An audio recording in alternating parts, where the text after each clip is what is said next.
The DNC is kicking off today. We're expecting large protests throughout the city for the rest of the week. We're prepared for that. We hope for the exact same outcome for every protest, that everyone gets to express their First Amendment rights. We don't have any incidents. If that occurs, then we've had the most successful Democratic National Convention that we can imagine. Yesterday, as you saw, there was a breach of the outer perimeter in the area that was within sight and sound of the United Center, the venue where the DNC is being held. We got in there as quickly as we could. Our officers showed great restraint. The leadership team being out there, making sure that the officers are remembering their training and relying on their training to get this done.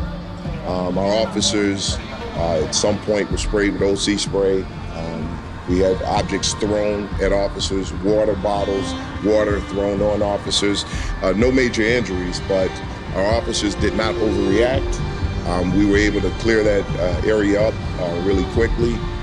Shortly thereafter, having a conversation with the Secret Service, that location was then fortified to make sure that that didn't happen again.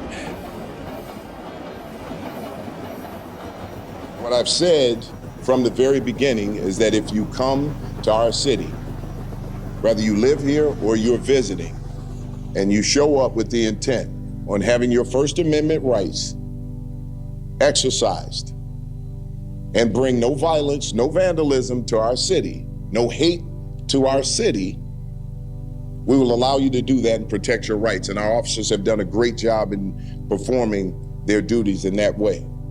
They are our enemy! Our enemy's in there! Our many enemies right here!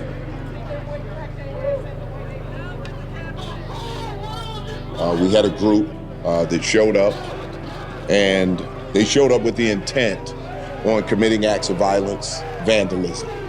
That was their intent. As the Chicago Police Department, we did everything that we could to de-escalate that situation. But there's only so much de-escalation that you can attempt before it becomes excessive repetition. And in excessive repetition, you continue to say things to people until they stop believing that you're going to do anything about it. However, last night was a danger to our city and a danger to our citizens in this city, our residents, property, and CPD had to protect that. So CPD stepped up. We declared a mass arrest after our officers were physically confronted and attacked. We were not the initiators of violence, but we responded to it.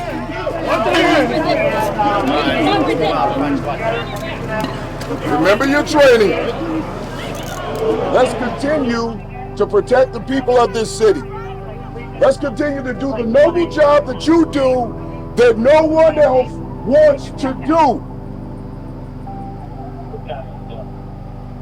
You were trained for this. We're not going to allow someone to take over the city.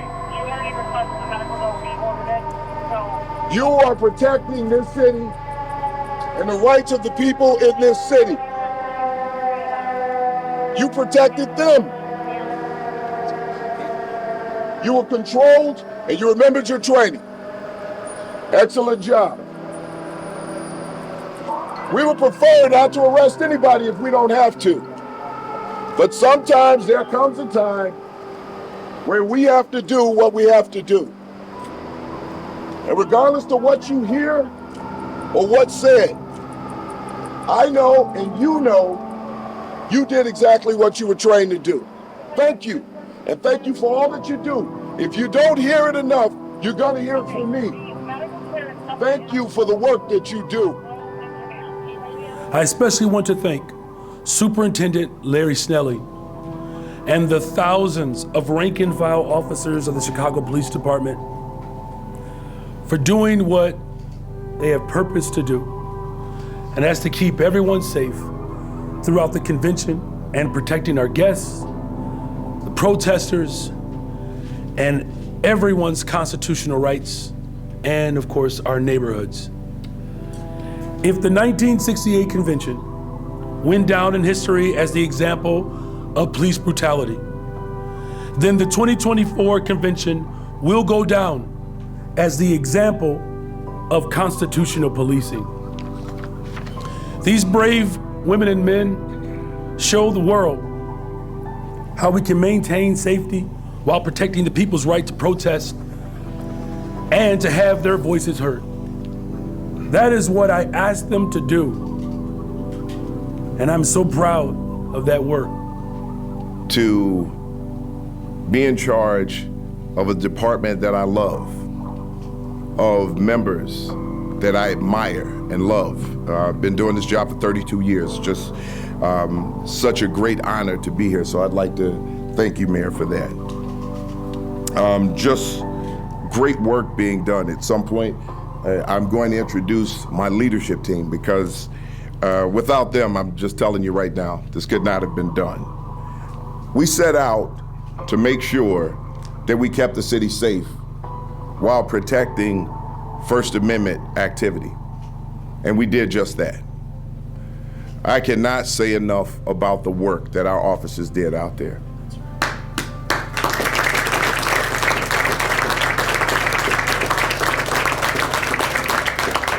We sat and we watched these officers go through it. We saw people yelling in their faces, yelling obscenities, and they maintained their cool throughout. They didn't take the bait. So as a result of it, you didn't see the activity that people expected to see. So again, please, can we stop talking about 1968? 2024, it's a new standard. And the men and women of the Chicago Police Department set that new standard out in the field. I stayed up all night thinking about those faces and the pride on the faces of those men and women, knowing that they showed up and they protected people's rights and didn't violate any of it. This is a department that's transforming. I will not be moved. You will not break that down.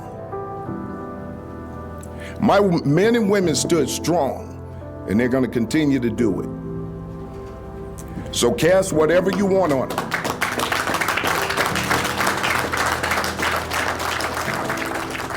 So we can continue to talk about the past, but I don't live in the past. I work toward the future, and that's what everybody up here is doing right now.